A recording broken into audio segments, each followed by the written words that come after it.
Guys, welcome back to the Scaling Brokerage Podcast. Today we have Gary Lane today. He's been generous enough to give us some of his time.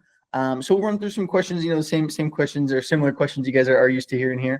But yeah, Gary, so we'll start it off with just tell us a little bit about yourself. I know we mentioned that with Proactive Real Estate. If you want to tell us a little bit about yourself and your business. Sure. Good afternoon. Good morning to everybody. My name is Gary Lane. I'm a real estate agent here in the Hampton Roads area of Virginia. Norfolk, Virginia Beach, Chesapeake, 7 cities make up the Hampton Roads area. I've been in real estate since I was about 23 years old. Bought and sold many homes, probably about 120. Went through the crash in 2008. So that was pretty tough on me and my partner. I've been business partners with the same guy for 40 years because I worked in the government, making a living as a government agent, Department of Defense. But at night, I was a real estate agent, and I've been a real estate agent since I was 23 years old. I've worked for different firms that you're very familiar with, Long & Foster, Keller Williams, Century 21. But now I own my own firm called Proactive Real Estate Services with my partner, Billy Wilson. We are property management centric, and our sales come from that a lot. But I also, because I'm a little bit older than a lot of the other agents, I do get quite a bit of referrals from my friends, family, fraternity brothers, and college mates and high school mates. So I've been in real estate a long time. Wonderful, wonderful. Hey, love to hear that. And then, if you touch too briefly, I'm going through kind of the, I know you mentioned going through the crash in 2008 and everything. How's it been kind of ramping back up since, the last, 15 years or so since that, the market kind of reset almost essentially? Yeah, we've been very fortunate, as most of you all know, in real estate. The market has been really hot in general. Once we got past 2012, 2013, we started to see a change.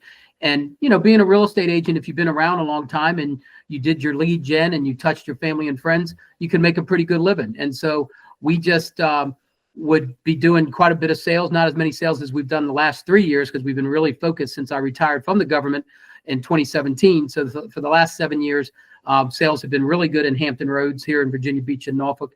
And Billy and I decided to leave Keller Williams, open up our own brokerage so that we could have our own property management in addition to sales. I'm the lead salesman in the office. Billy gives me all the leads to handle all the sales while Billy was helping growing the property management.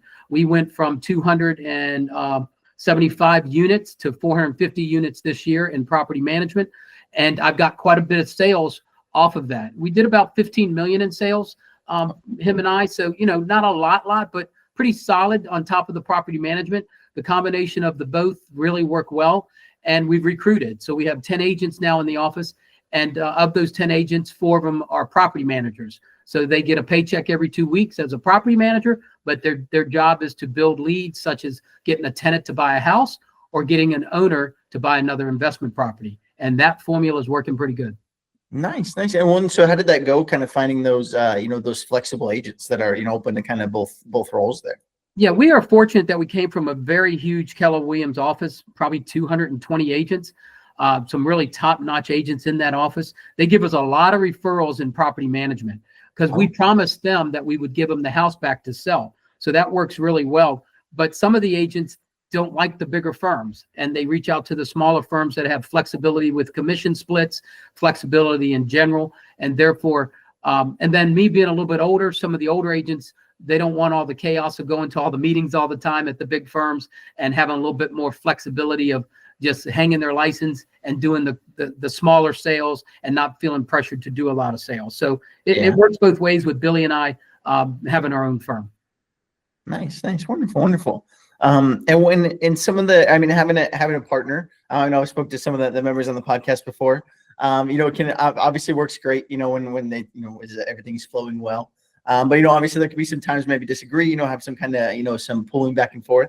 Have you ever had to navigate any challenges in that vein, where maybe you and Billy don't disagree or maybe don't agree on something, I should say? Oh, absolutely. Billy Wilson is an entrepreneur by heart. Myself, Gary Lane, I wasn't. I was a government employee. I took the safe route. In my heart, I probably would have been the number 1 or number 2 agent in Hampton Roads. I'm that confident that I would have been, but I didn't have the guts to leave the government at age 18. I got in at 18, and next thing you know, I did 10 years, 10 more years, and I've got a pension the rest of my life. So me doing sales on top of my pension, on top of my property management, I'm in a pretty good position. My partner, Billy, who is truly an entrepreneur, he read the book. If you haven't read it, you should read it. The Millionaire book written by from Keller Williams. You should really read that book especially if you're young in real estate. Definitely get a hold of that book and run your real estate business like a business. If you're not a real estate agent, you own a business and you should run it. And that Keller Williams book will really help you. Do Billy and I get into quite a few arguments? We really have. But at this stage of our life, we've been through the ups, the downs, bought 120 houses together, lost quite a few houses in 2008.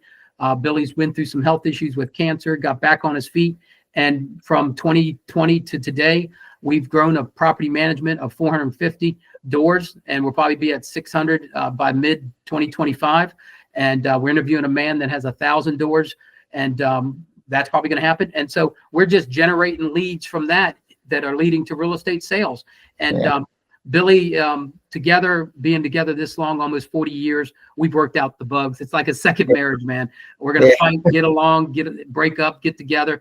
And with my son being the head guy now, who really is a lot smarter than Billy and I, he's the final decision maker in the property management world. And together, Billy and I know if we just focus on sales, we can help the whole company. Absolutely. Absolutely. Wonderful. Wonderful. Well, and are you guys doing anything currently right now, like on as far as marketing, on the real estate end? Do you guys do anything to like reach out to those kind of agents that are interested in kind of having the dual role or anything like that? Yeah, right now each agent is carrying like 120 to 130 doors, each property manager. The other agents that don't do property management are just doing their sales as normal. We have bought into Lead Simple. We have got a CRM that we're using. And although it's property management based, we have paid to get it sales based as well. So we are now starting up with another CRM, which we've probably been through 3 or 4 CRMs. And we've had such a good run the past 2 years.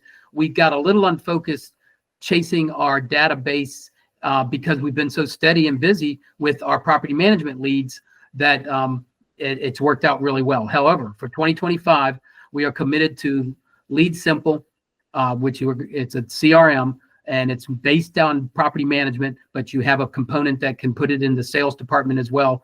And we actually are starting it on January 1st, 2025. Oh, wonderful. Wonderful. Awesome. And then anything as far as like, getting the, or reaching out to like prospective real estate agents, prospective property managing agent or managers. Well, that's great that you asked that. We went after, in this time of life, I believe in the United States, there are a lot of property managers that are in their late 60s and 70s because of the baby boomers buying so much investment property. There are property managers out there that are in need of a transition period and to get, what are they going to do with their property management? There are 150 houses, there are 200 houses. These are the small ones, not the huge 2,000 and 3,000. So what we did here in Norfolk, we made a database of property management, and we've actually reached out to them. Like I told you a few minutes ago, we actually took a guy to lunch that owns 1,000 properties that he manages. He owns 170 of them. He managed 830 of them. So we're thinking about purchasing his. He wants to sell his.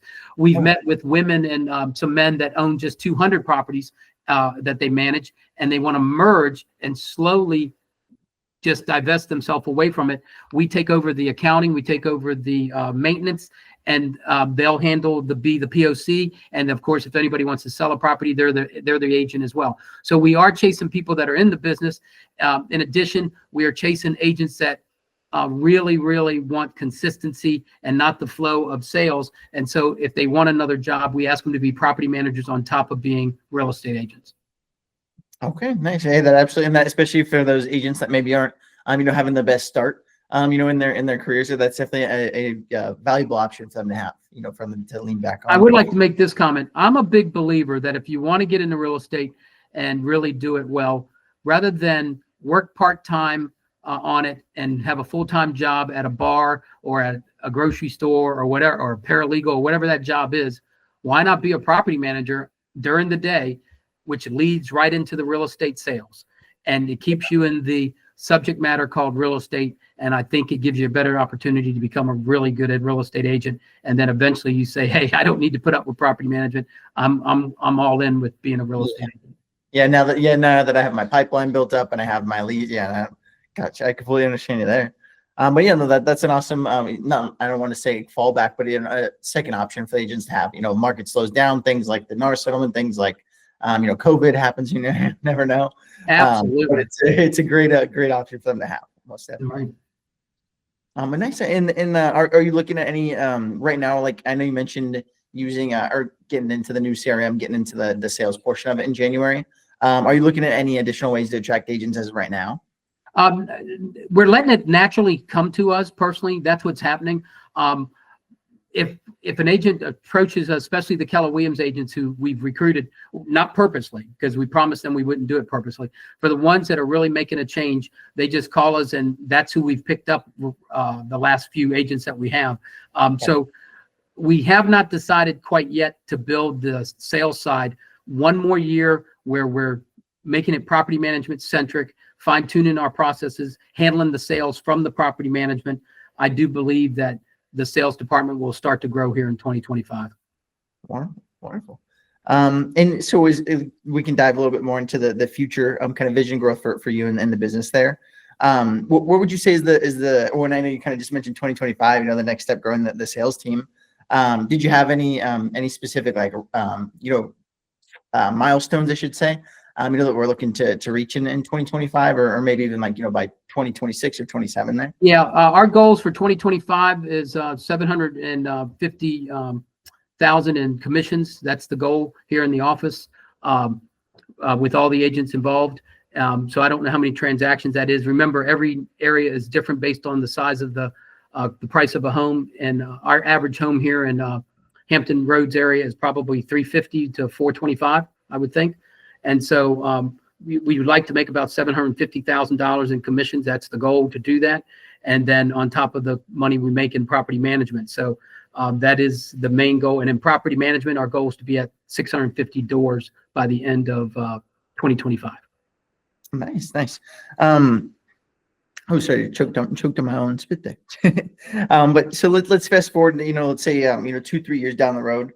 Your property management's continue to grow. Your brokerage just continue to grow. What do you kind of see as being your role as far as do you see yourself kind of taking a step back? Do you see yourself being more involved? I think I can already feel the disconnect on the property management side. I'm kind of like a problem solver and help put out the bigger problems when there's a fire at a house or a major plumbing issue and it's insurance involved. A car runs into a house, which I just left a few minutes ago. Those are the type of problems that I handle. My son, Victor Lane, is really done well with this property management, and I can see myself slowly distancing from it.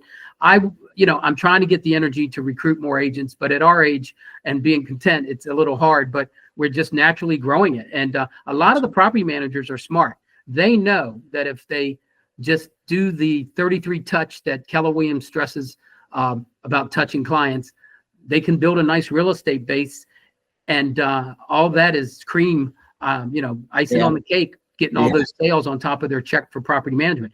Some of them would like to get to 200 homes that they manage and get an assistant so that they could, because we really believe once you're over 150, you're really pretty busy. So you really want to get an assistant so that they can focus on the sales and the assistant can focus on the 200 doors. Nice. Absolutely. And I would definitely agree with you there. And just out of curiosity, with the property management and the brokerage, have you ever looked in any other of the kind of ancillary businesses, or do they allow you to do that in Virginia? Mortgage or title, or anything else that kind of goes along the same vein? Yeah, we did open up a second company this year called Proactive Home Services. They are the ones, rather than hire a regular plumber to fix a small leaky sink, we're hiring our own company called PHS, Proactive Home Services, to fix the leaky sink. So a plumber would normally cost $150 here in Norfolk, Virginia. Our handyman could fix it for $90 or $95. And so we save the homeowner money. We save the tenant a little bit quicker repair because we're controlling the schedule better. So we did open another company called PHS, Proactive Home Services. We have not buddied up with a title company. Back in the day when we were a little bit younger, we had checked into buddying up with somebody to open up a title company. But I think because we're property management centric, we're keeping all that, so our company surrounded by the property management rather than the admin of the real estate departments. Understand you. Well, and kind of last couple questions here. So if you to start over today, let's start over. Well, we can go back 7 years ago or so. When you really went full time into the property management and real estate side. Would you do anything differently? Would you do anything the same? Would you suggest anyone that's maybe getting started now to try it, a specific way? I am a big believer that if you are built to be a real estate agent, it's a wonderful career. Not everybody can be a real estate agent. It's a tough business through the cycles and the economy and all the factors that you cannot control. But if you get in young enough and you hang in there 3 to 5 years and do what all the brokers tell you to do, lead generate, lead generate, lead generate. Ask for the business, ask your brother for the business who won't use you the first time. He might use you the second time. Ask your mom and dad, ask everybody. I want to be your real estate agent. It's a wonderful career. It has flexibility. You make a lot of money when the market's great. If you save your money properly, you'll be okay during the downturns. But there's only, as we all know, in every county, city, or environment, out of the 8,000 agents here in Hampton Roads, I would bet we probably have already lost 2,000 of them because it's been kind of slow this year compared to the years before. I think, yes, I probably should have been an agent my whole life, to tell you the truth. But, I wanted to be an FBI agent. I carried a badge in the Department of Defense, not with the FBI. And I loved my job, what I did in the government, and that paycheck was steady. But if you want flexibility and the sky is the limit, being a real estate agent is a great way to go. Especially if you can hang in there, and especially if your partner or spouse is making enough money to pay the health insurance and pay certain bills and gives you that strength to get through the first 3 to 5 years, it makes your life a little bit easier. Oh yeah, absolutely, absolutely. Or having like in your case, having that property management to maybe lean on a little bit in those times, or getting our own business ramped up. You got it. Oh, awesome. Man. Well, I really appreciate you hopping on to the podcast here today. The only thing we'll have going away for the members there is, do you have any quotes, anything you like specific, anything you kind of think about from time to time, maybe when things are going good, going bad, anything like that? When it comes to real estate, although my partner should have been doing this podcast today, he's wonderful. He's the main guy here in Keller Williams when they ask him to come speak, because his license is at Proactive and his license is at Keller Williams because he's a broker. He's the number one guy that takes the class called Objections. He has an answer for anything a for sale by owner has to say, anything a buyer has to say, anything a seller has to say. He's got the answer. So I will tell you this when it comes to real estate. If you're going to be a real estate agent, I don't care what anybody tells you to read. I don't care what anybody tells you. It leads down to this. It's a numbers game, and you got to lead generate, and you must ask for the business. I'm going to repeat it. You got to lead generate, and it's a numbers game. Your own brother will not use you the first time. He may use you the second time and the third time, but you got to work hard for those first 3 to 5 years, and you got to put yourself out there so that people know you're a real estate agent and you're a realtor. Because if they don't know, believe me, their neighbor or friend or some other coworker or some other buddy is a real estate agent. So you got to just sell yourself. Good luck. Yeah, and especially here, we're in Phoenix, Arizona. It's very common, like either this realtor's done all the deals for my family, or they're a family friend, or usually someone by some way of a connection knows a realtor. So absolutely good if you can be the first name in the hat. That's definitely a good step up. Yeah, if you can just get at the interview and get in the door just to get a chance at it, that's what you're asking for. Wonderful. And I got the Proactive, callproactive.com to link there at the bottom. So anyone that wants to check you out, see kind of what you guys are about there as well, we can link that for them. Do you have anything on the social media side, like Facebook, Instagram, anything that you'd like to link there so that people can check you out? Yeah, we're on Facebook, Proactive Real Estate Services. We're on Facebook. We're now on Instagram. My son has got us going on Instagram now. We've hired a company to do our social media. It's, we don't have a lot of followers, but we're slowly getting better and better. And the people that really know Gary Lane, know me, they're seeing it because we're very consistent now. And, do we get a lot of calls from our sphere of influence? Not a lot, but you know what? It's been solid. And again, staying focused on property management, because in the long run for me, everybody, I'm looking for that check at the end from my son when I walk away and say, I built this nice company with you. I want a monthly check. and I want it for 10 or 15 years. That's what I'm doing. And so you got to have a game plan. You got to plan for what you're trying to do. If you become a real estate agent, then create that 401k solo or that IRA solo. You've got to have a game plan for an exit strategy. And my exit strategy is to do as many sales as I can for Victor, my son, and for my partner. But you know what? If I can get 50 new homes, 2 more apartment buildings, and get this thing up to a couple thousand apartments, couple buildings, and make this property management more valuable, that's a monthly check for me for 10 or 15 years because I won't need the cash all at once, you know? Yeah, absolutely. Absolutely. Knowing that you can't beat that. Can't beat that recurring revenue. That's it. Recurring. Hey, that's the answer right there. Right. Absolutely. Absolutely. Well, hey, I appreciate you coming out today. If like I said, if you guys have any questions for Gary, we'll link him down at the bottom of the social media website, so you guys can go look at anything you'd like to learn some more about him.